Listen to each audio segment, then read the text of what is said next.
Hello, everybody, and welcome to the first ever episode of Backyard Diamond Labs. This is Biggsdaddycool on Twitter, Instagram, Facebook, Net54, Blowout. You find me anywhere. You put in Biggsdaddycool. It's me. It's me. It's that B-I-double-G. All right? So, anyways, here for the first time ever, everybody's wanting to know what is Backyard Diamond Labs. I have had a vision my entire life for the last 40 years, no joke, to try and get my vision out there to people. And this is my first step into that. And I really would appreciate you guys retweeting links and commenting, telling me what you like, what you don't like. We're going to talk this week. This is a very interesting week to start all this stuff. I just happen to have this day set aside for this, recording the broadcast and all that stuff. And my goodness, this week has been on fire. We had the Go GTS Live show this week. They kind of touched on it. I want to get into it a little bit more in depth with Rob and Ivan. Rob kind of touched on it. It's really a very, very much more serious issue than I think they give emphasis to on the show. This past week, we've had some with JSA, PSA, SGC, had some real serious issues with authentication of some vintage autographs. But we're going to get into that a little bit later. First thing I really want to get into today, and this is really what my first episode was going to be about.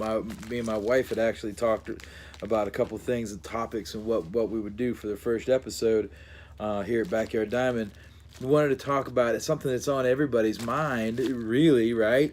Is shipping. Whether you're a buyer or a seller, shipping affects all of us in the hobby, because I think there's very, very few of us who don't buy online in some fashion or another. And really, those of us that do sell online, or if you ever do or don't, maybe you're shipping something in a trade.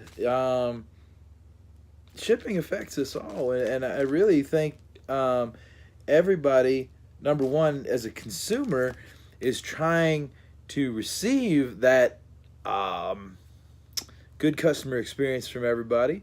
And as a seller, you want to provide a good, solid, consistent customer experience to your consumers so that they do come back and they say, oh, Joe Schmo, man, he is great at this. I can reference a few myself that are people that I repeat buy off of, because the product is going to be quality, the shipping is going to be quality, and for a fact it's going to get to you safely. And as a seller, you want that same confidence built for the people so that when you do ship something to somebody, that it's going to get there properly.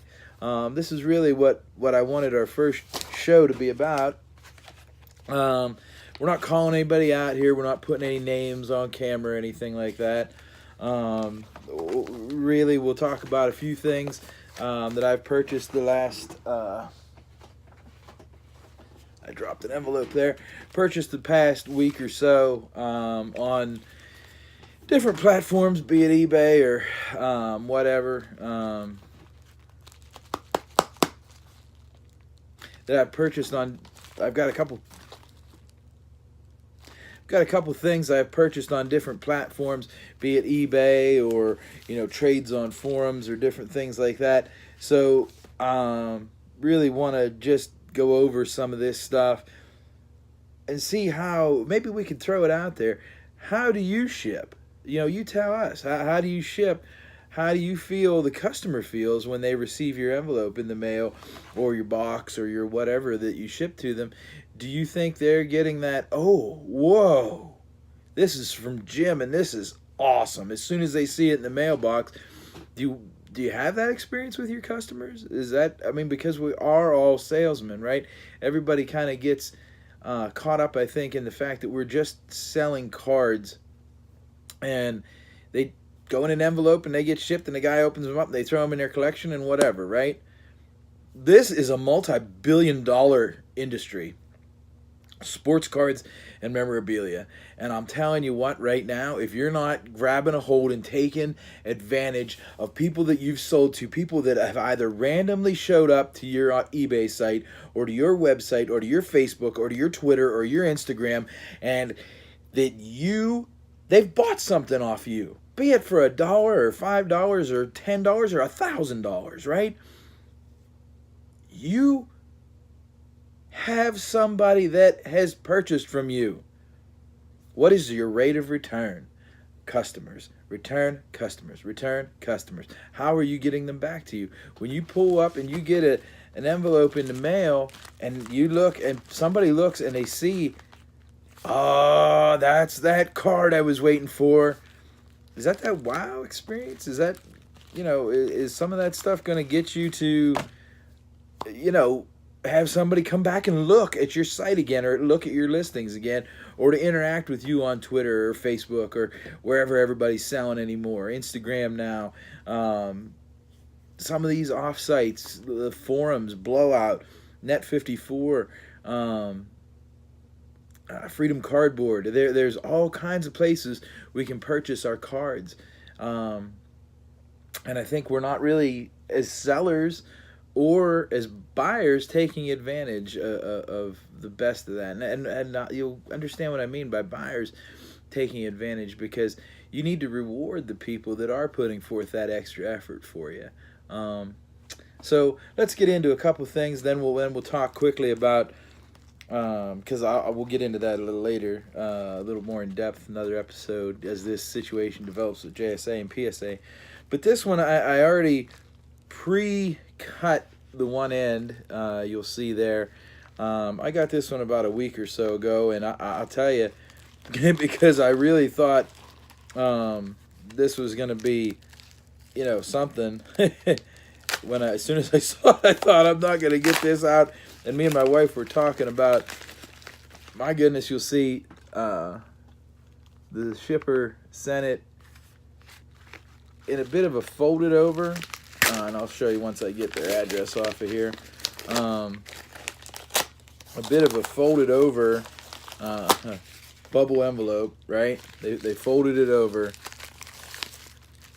and I would assume they have some sort of cardboard in here or something, but then they duct taped it from every way possible. So now, number one, I'm a little concerned about the card itself inside, just because am I going to be able to get it out of whatever whatever sarcophagus this is going to end up being. So I get scared when I see a lot of tape, and I think a lot of you guys do too. This card, you'll see, once we get inside, it's a lot better, right? There's, as you'll see here, the double cardboard. I like that the card is a little free in here, right? As you'll see, I like that the card can come in and out. I like the painter's tape. Could use that on the outside, right? But we're going to flip this open, and I do really want you guys to see this one, because I do know what this card is. And this was for my personal collection, and I had been looking for this for quite some time. This one, people I know talk about PCs and all that stuff. This one we're going to try and get a little better. Ooh, boy, the old sun on that, huh? Let's take a look right there. That is Mr. Kamnitz, who played for the Pittsburgh Pirates in the early 1900s. Let's see here. It's T206, Kamnitz with his arms folded, right? When I saw this card for sale, I was down to 3. I was down to 3 cards that I needed for my T206 Pirates team set, okay? So, interesting. Anyways, I'll tell you what, let's save this one for later. This guy, right? This guy has got this thing sealed up in an eBay laced envelope. And you know what? I may have to, I don't know how I'm going to get this open. I should have thought about that one too whenever I was pre-cutting, because this is, well, there it comes finally. like I said, I get a little concerned, even on the outside, when they're over taped like this. Now, number one, for all you environmentalists out there, it's not good for the environment, all this extra waste and money. I mean, you're a seller, right? You're trying to make money. Why would you waste all this extra money? There's a seal. Look at this. Oh my goodness. There's a seal on this envelope that was not used. The gentleman sent an oversized envelope, and I know it's a gentleman because I already saw the name on the package. He didn't seal the envelope. He used an oversized envelope, used an excessive amount of the eBay tape that you can purchase from eBay, right, to try and make himself look a little more professional. But he folded over a bigger than needed envelope, as you'll see right here. Folded over. Didn't even use the original seal on the envelope. Now let me get out the product that we have here. And I believe, if you bear with me, I believe I know what this is too. And what we got here, we'll look on the other camera side here. It is taped up, right?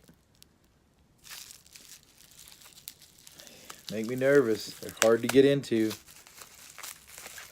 People on the tape fighter side, they're going to say, well, the cards aren't shaking around in there. He's got them in a team bag here, right? He's got them in a team bag. And what he's got written on there, look inside. Wow, I certainly didn't order a stack of base 1 Uribe, so I would hope I need to look inside, right? I mean, I don't know. That's not really a wow. There we've got, like I said, a 2008 1 Uribe on top to protect the cards. He's got Teixeira. He's got Lance Berkman to protect them. But it's my stack of 10, my lot of 10 Juan Soto cards, right?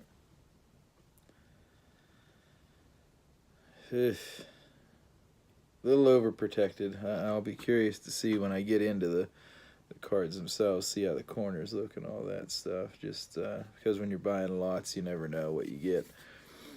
But, yeah, that's a little too much tape, boys.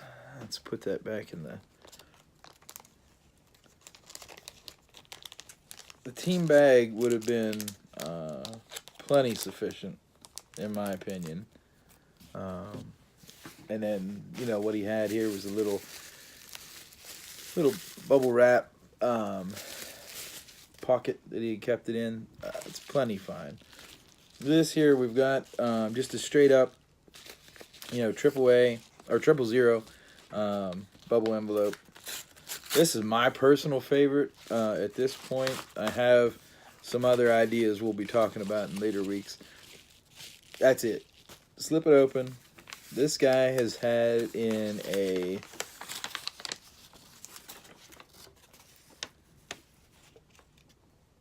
well, he's got a team bag with, for whatever reason, looks like, oh my goodness, looks like we may have some tape on there on the inside. But he's got a team bag wrapped in a piece of paper. Yep, he taped the top of that loader, folks. That's a bugger, isn't it? What I hate about that, people say, well, it doesn't move around in there then. You got it in a team bag. Now you put a piece of tape on there, and are you mad at me? Yeah, not like me, because I'm telling you, when I do cut this or split it or whatever, first of all, it's very tight right now. I'm pushing on it. That's difficult. And then, you know, he does have the penny sleeve, thank goodness. It's a chrome Soto. It grabs me because I paid decent money for it. How the hell, I mean, without being too crass, how the hell am I going to get it out of that envelope without damaging that card? And I see what I paid for it here, and that's actually the rainbow foil. Yeesh. Now, what do we got here? This is another one of my favorite hateful things. It's the 000 size envelope, right? Same as the last one. But they've got it taped up on every edge, so it is very exceedingly difficult to get this bugger open. Why do you gotta tape the outside of the envelope even more? It really doesn't make any sense. Now inside, look at this. This guy's got it going on. This guy really has it going on, because if you look,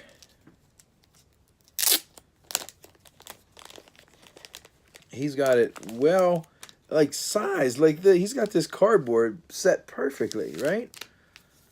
You go in here, oh my goodness, this guy has got a die cutter or something, because I'm telling you, this is perfect as far as textbook what you should be doing with the 000 envelope. He's got 2 pieces of cardboard. He's got the card inside. He's got thanks, and he has his name on here and his eBay ID, and I appreciate that. I love when people tell you thanks. It's the rainbow foil again. I happen to have purchased 2 of them. This guy, that's impressive, I gotta tell you. And that's a very nice way to handle the card when it's being shipped, you know? That's no joke. That's good. I'll tell you what, I am impressed with that. In and out, no tape, nothing like that. This is a little bit bigger package we got here, a little thicker. I have an idea what this is too, and I think the gentleman overpacked on it.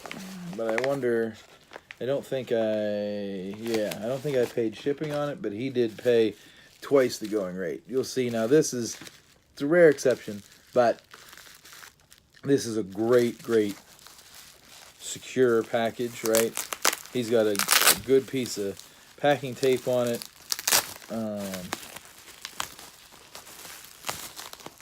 This one, I spoke to one of our friends. It's an SGC now. It is not PSA, but it is a Mickey Mantle 1958 All-Star card, and it is really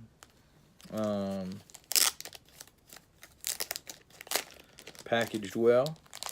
He didn't skimp on shipping, and I got a good price on it. He's got a piece of cardboard in the back of the team bag with it. I'm just going to slip that back in there till we get back. He really did a nice job. That's perfectly sized too. It's like, you know, this guy and the other guy, they exactly put the piece of cardboard exactly the same size as the team bag. That's really going to ensure nice shipping. That card is actually very nice. If we can get a better shot at it there, maybe in this camera. It is an SGC 5, which I got for about the price of a 3, maybe. You know, really little, maybe 4. But if you look at the card itself, it's actually in very nice condition. On a close-up scale. And then this one here, little bit larger envelope.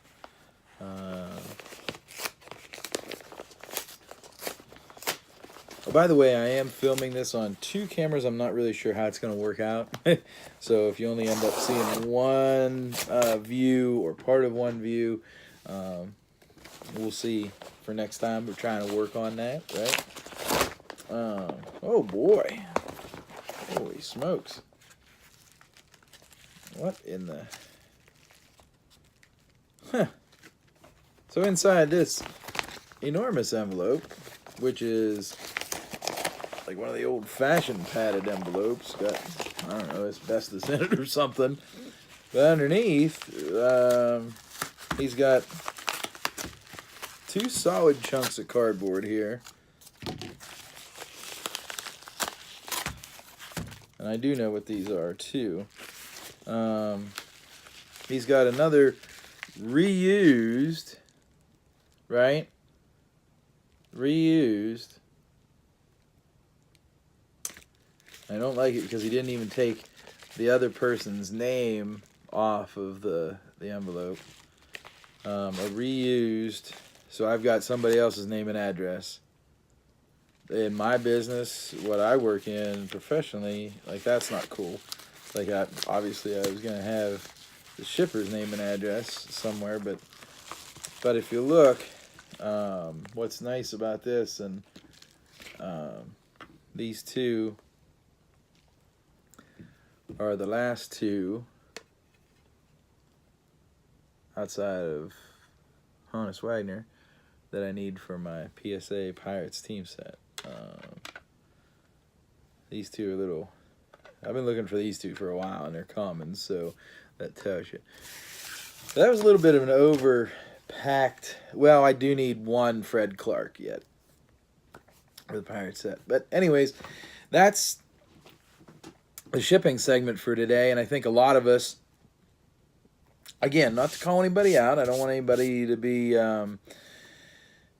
fingered out or anything like that in public. But what I want to emphasize, if you're doing this for a business and you're doing this for profit, you're doing this to feed your family, to provide extra income, to just as a hobby so you can buy more cards, right? Like we all want to do, right? Let's do that. But let's give a professional experience so that we can, it's not just throwing a card in an envelope and getting it to where it needs to go. It's about providing an extraordinary customer experience so that that person sees your name again somewhere, whether it's your username or your eBay ID, your Twitter, your Facebook, your Instagram, whatever you're on, that whenever they see your name, see reference to your name, your real name, your username, whatever you're going to do, they see it, they're going to say, my gosh, that's a good experience. And what you can get out of that then, too, they won't necessarily always have to look for the bottom dollar. You know what I mean? They don't have to look for the bottom dollar pricing, right? And I'm not saying gank your people, but they're going to, maybe buy from you when you're not necessarily the cheapest rate in town, right? And that's a big deal, right? Because we can't always all be the cheapest. How the hell does any of us sell anything? And how the hell are people ask the question, like, why are people buying? And you got, exposure and you got things like that. And a lot of the times it is how we treat people, right? What sets us aside? There's 100,000 other people out there selling cards and memorabilia. And what do you need to do? You need to set yourself apart from the rest of them, right? Provide an extraordinary customer experience. That's all there is to it, right? Now, when we're talking about extraordinary customer experience this week, we've got JSA, PSA, SGC, BGS to a lesser degree. Now, they're not a part of this scandal that we're going through right now that we've seen expand itself in the last day or so on 2-3 days on Net54 forums. And if you're not on that and you like vintage, even if you like newer stuff, go check out Net54 and Leon Lucky. Lots of good material and information on there, lots of good knowledgeable people, and these guys have rooted it out, what's going on. One guy the other day just asked a question as to really, did he purchase a card that was not authentic? He had a letter from JSA, and he sent it into SGC, and SGC sent it back to him and said, nope, not authenticating it. Wait a minute, JSA authenticated it. Gems Pants authentications, they're the best in the business. They authenticated. Is this real? He started saying, is this real? Is this, starts questioning. He says, should I send it into PSA for a tiebreaker or what? Turns out Manny, set builder on Net54, started snooping around some stuff on the internet, searching. About an hour, he had found the original card that was for sale not long ago, and it didn't have an autograph on it, and it now has an autograph on it, and it is now authenticated by JSA. That started the ball rolling. People then started ferreting out more and more what had happened. If you look on the site, I'm not going to get into who all was involved, but there was a lot of users bringing up different purchases and different things, and they're sniffing out eBay auctions and some side sales and so forth. But what they had found, if you check my link on my Twitter at biggsdaddycool, on Twitter at biggsdaddycool, check it out. Yeah, check out the link. I'll put it up as a pinned tweet, a twinned Pete. Check it out, because I'll tell you, that forum, it's now like up over close to 400 posts. When I got on here, I keep trying to keep up with it. My goodness, like there's over a dozen cards that have been encapsulated or authenticated by those three, JSA, PSA, and SGC at this point. BGS is not involved in this authentication trouble that we're seeing right now. So let's hope BGS at least keeps their nose out of it for now. It really goes to show you a lot of questions. Some of these authenticators, are 6-8 months, to get your stuff back whenever you're paying for 45 days. How much time are they really spending with each item? And we're paying for their service. Is it a matter of, and which people are paying for a service right now, is that service being fully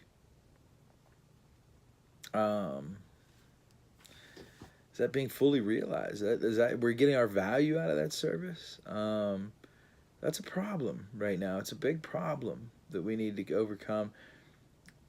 Some of the companies, PSA in particular, is looking at expanding. PSA has a office being built in Japan. They have already hired the people that they're going to have for Japan, and yet this is going away from authentication, but you're 6 months behind on a 45-day submission. BGS is a year behind on some stuff. A year? You're paying for submission. I got guys personally that I know that are putting in for 10-day submissions that are waiting, 3 months to get their stuff back. From PSA, SGC, BGS. Again, why they're being brought into is not the authentication part. They're not listed on the form. You can see the form, read the form about the autograph authentication stuff. And what it boils down to with the autograph authentication, it's vintage T206 that's really caused the trouble. But there's a lot of guys questioning it is the 1939 Gaudis that are showing up. It's interesting. You know what I mean? It really is. What's coming out of all this, and a lot of 1952s showing up on these auction house sites, and PSA, SGC, JSA, they're all authenticating these things, and these auction houses are putting them for sale. Now, who is responsible for peddling the stuff? Is it the seller? Providing that they're not the forger. Is it the auction house? Is it the authenticator? What's the forger to begin with, right? We got to ferret this stuff out. I'm afraid it's going to get a lot worse before it gets better. And what I'm cautioning you with authentics, autographs, whatever, please, please, please, please, if you don't know the provenance, don't buy it. Especially if it's expensive and you don't know the provenance with autographs. Autographs have been faked and forged for so long. These authenticators are being fooled and misled themselves as to whether what is fake or what is real. And some of these forgers obviously are very, very, very good. Operation Bullpen took down an enormous chunk of that, but you didn't think there was just one, right? There's thousands, if not millions of dollars to be made in authentic autographs. Billions, probably. Man, be careful. If you don't know the provenance, don't buy it. If you don't know where it came from, don't buy it. I have autographs of my own. Realistically, we run into these situations like sometimes with Topps, even in Panini and all the current card companies and Upper Deck, and this autograph at number signed first is different than the one that was signed number 500 or number 1,000. Some of these guys sign and sign and sign till their hand about falls off from these card companies because they're getting paid to do so. Why do they look so drastically different? You try and sign your name 500 times and see if it looks the same at the beginning as it does at the end. Be careful, be careful, be careful for the next however long it takes to get this straightened out. Even if it's encapsulated, please be careful and know the provenance of the item. That is so very important these days, all right? And again, not calling any of these authenticators out per se, other than to be cautious about what you're purchasing. Some of them have been proven to be fake, and it's only a matter of time before the ball starts really rolling and FBI and law enforcement gets into it. My goodness, nobody's gonna get your money back though. If you've purchased the wrong item or whatever, please stay away from it. If you don't know where it came from, the only authentic autograph that for 100% certain is the one that you obtained yourself. What can I tell you? I mean, stay away from stuff that's not witnessed by you.